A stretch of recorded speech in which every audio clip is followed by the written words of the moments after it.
এখন আমি চলে আসলাম রান্নাঘরে। আজকে আমাদের কি রান্না হবে রান্না করার জন্য চলে আসলাম। তো চলো শুরু করা যাক। নমস্কার বন্ধুরা, সবাই কেমন আছো? আমার চ্যানেলে তোমাদের সবাইকে স্বাগতম। আজকে আমি কি রান্না করব সেটাই তোমাদের সাথে শেয়ার করব। তো চলো শুরু করা যাক। এইখানে আজকে আমাদের রান্না করবে পটল দিয়ে আলু দিয়ে সবজি, একটা ঝাল ঝাল করে গামা গামা ঝোল থাকবে। আরও ইচ্ছে রান্না করব আলু দিয়ে ডিম দিয়ে, গোটা গোটা ডিম দিয়ে তরকারি। তো এখন আমি আগুনটা ধরিয়ে দেব। তারপরে উনানকে নমস্কার দিয়ে 3 বার ব্রহ্মা বিষ্ণু বলে কড়াইটা বসিয়ে দেব। তো এখন আমার রান্না করা শুরু করব। তো সবার প্রথমে কড়াইটা গরম হয়ে গেলে ওর মধ্যে দিয়ে দেবো তেল।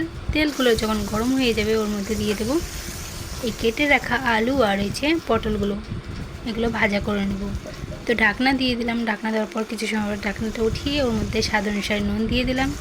নুন দিয়ে একটু সময় নাড়াচাড়া করে এগুলোকে আবার সেম ঢাকনা দিয়ে দেব।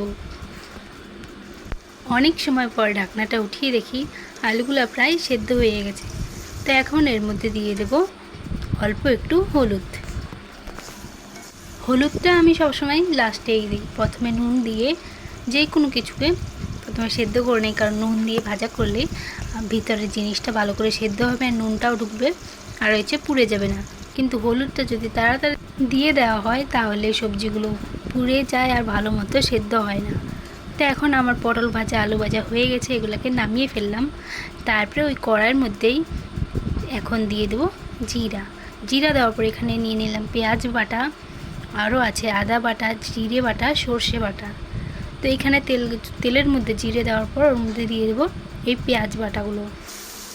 তারপরে এই পেঁয়াজ বাটাগুলোকে কিছু সময় কষিয়ে নেব যেন পেঁয়াজ বাটার কালারটা একটু লাল লাল হয়ে যায়। তারপরে ওর মধ্যে দিয়ে দেবো এখানে একটা ছোট সাইজের, ছোট না মিডিয়াম সাইজের টমেটো কুচি। তারপরে এগুলোকে দিয়ে আবার কিছু সময় একটু কষিয়ে নেওয়ার পর ওর মধ্যে স্বাদ অনুসারে নুন দিয়ে দেবো। আর এখান থেকে দিয়ে দেবো আদা বাটা আর জিরে বাটা। তারপরে এই মশলাগুলোকে কিছু সময় কষিয়ে নিতে লাগবে, যত সময় নেয় মশলার থেকে একটা তেল ছেড়ে দিচ্ছে।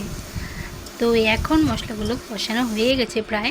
তো ওর মধ্যে সবার লাস্টে দিয়ে দেবো হলুদের গুঁড়ো আর লঙ্কার গুঁড়ো, কারণ এই গুঁড়ো মশলাগুলো তাড়াতাড়ি দিলে পুড়ে যায় আর তিতা তিতা ভাব লাগে, তাই এটা সবার লাস্টে দিতে লাগবে।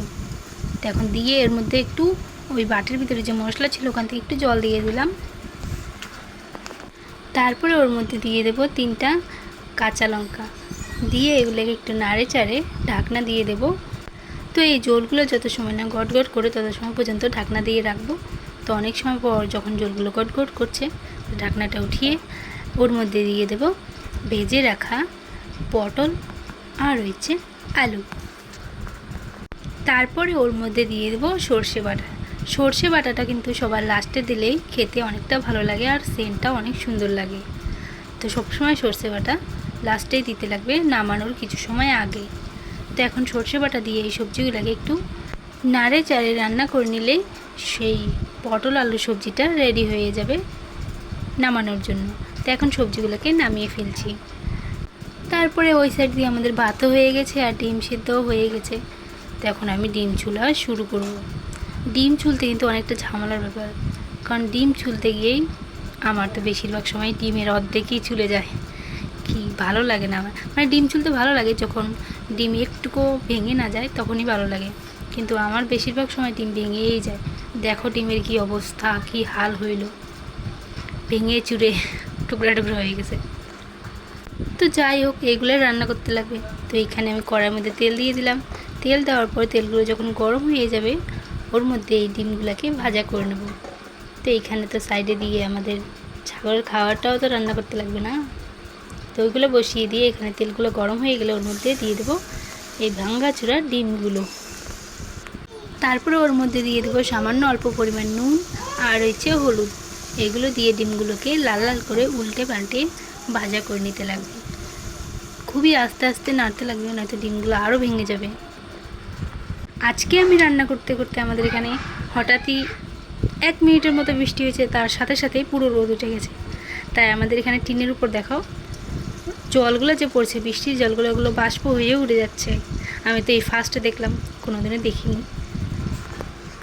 তাই তোমাদের সাথেও শেয়ার করলাম। তো এখন আমার ডিম ভাজা হয়ে গেছে। তারপরে ওই কড়াইয়ের মধ্যে যে তেল ছিল ওই তেলের মধ্যে জিরে দিয়ে দিলাম। জিরে দেওয়ার পর এখানে পেঁয়াজ বাটাগুলো দিয়ে দিলাম। তারপরে এগুলোকে একটু কষিয়ে নেওয়ার পর ওর মধ্যে দিয়ে দেব আলু কেটে রাখা, চাকচাক করে ওই আলুগুলো ওর মধ্যে দিয়ে দেব। দেওয়ার পর এগুলোকে একটু নাড়ে চাড়ে নেব। তারপরে সবজির মধ্যে দিয়ে দেবো স্বাদ অনুসারে নুন দিয়ে আবার কিছু সময় একটু নাড়াচাড়া করে নেব।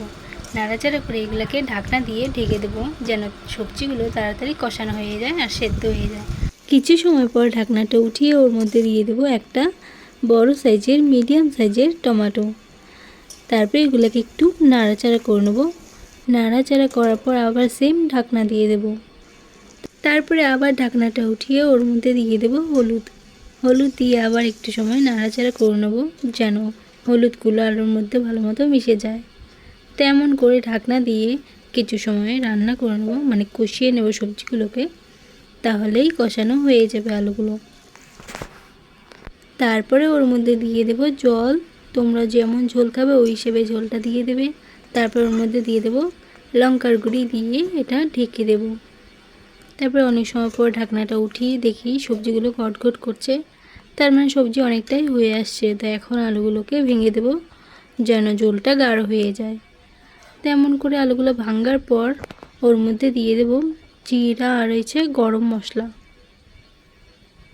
তারপরে এগুলোকে একটু নাড়াচাড়া করে নেব। তারপর ওর মধ্যে দিয়ে দেব ভেজে রাখা ডিমগুলো। ঢাকনা দেওয়ার পর আবার এই সবজিগুলোকে আস্তে আস্তে খুন্তি দিয়ে নাড়ে নিতে লাগবে যেন ডিমগুলো ভেঙে না যায়। তেমন করে কিছু সময় নাড়াচাড়ার পর ঢাকনা দিয়ে কিছু সময় রান্না করলেই ডিমের সবজি রান্না করা কমপ্লিট হয়ে যাবে। এখন আমার রান্না হয়ে গেছে, এখন এগুলোকে নামিয়ে ফেলছি। তোমাদের কেমন লাগছে আমার এই রেসিপিটা কমেন্ট করে জানিও। তো এখন আমি ঘর-টর ঝাড় দিয়ে সব কিছু গুছিয়ে তারপর বসে পড়লাম খাওয়ার জন্য। তো এখানে নিয়ে নিলাম ডিম আলুর তরকারি, আর ওইখানে পটল দিয়ে আলু দিয়ে সবজি। আমার এই পটল আলুর রেসিপিটা সহজেই তৈরি হয়ে যায়। ডিমের তরকারির রেসিপিটা তোমাদের কেমন লাগছে কমেন্ট করে জানিও। তো এখন আমি স্টার্ট করে দিলাম খাওয়া।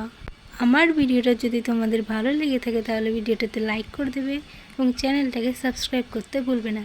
আজকের জন্য এতটুকুই, দেখা হচ্ছে নেক্সট ভিডিওতে। Bye bye.